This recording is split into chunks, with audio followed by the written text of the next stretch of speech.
ଆଜି ଘରକୁ ଆସିଥିଲା ଅଦିନିଆ ପରିବା, ସେଇଟା ପୁଣି ଫୁଲକୋବି। କାହିଁକିନା ଏଇଟା ଶୀତ ଦିନେ ବାହାରେ। ଫାଷ୍ଟ ଏଇଟା ଅଦିନିଆ ଆଣିଛନ୍ତି, ମୋତେ ଏଇଟା ଦେଖିକି ପୁରା ମନ ପୁରା ଦିଲ୍ ଖୁସି ହେଇଗଲା।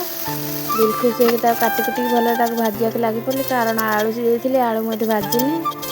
ମୋ ମନ ଖୁସିରେ ତାକୁ ତେଲ ପକେଇ ଜିରା ପକେଇକି ଟମାଟୋ ମସଲା ପକେଇ ଦେଇକି, ଟମାଟୋ ମୁଁ ଏଠି ପକେଇ ଦେଇଛି, ମସଲା ବି ପକେଇ ଦେଇଛି। ତାପରେ ଲୁଣ ଅଡ଼ସି କରି ପାଉଡ଼ର ଧନିଆ ପାଉଡ଼ର ସବୁ ପକେଇ ଦେଇଛି। ଲଙ୍କାଗୁଣ୍ଡ ପକେଇନି, କାହିଁକି ମୋ ପୁଅ ଖାଇବନି, ରାଗ ଖାଇବନି ମୋ ପୁଅ, ସେଥିପାଇଁ ମୁଁ ଏଠି ଲଙ୍କାଗୁଣ୍ଡ ପକେଇନି। ତାପରେ ଏଠି ମସଲା ପାଣି ଦେଇଦେବା।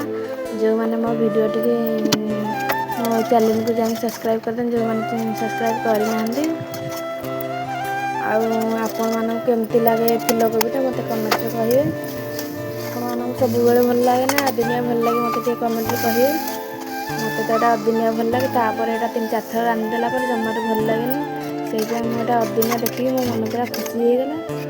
ମୁଁ ଏଥିପାଇଁ ଆପଣମାନଙ୍କ ସହିତ ଭିଡ଼ିଓ ଟିକେ ସେୟାର କଲି। ଲଙ୍କାଗୁଣ୍ଡ ଏଠି ପକେଇଦେଲି। ରହିଲି ସାଙ୍ଗମାନେ, ଜୟ ଜଗନ୍ନାଥ।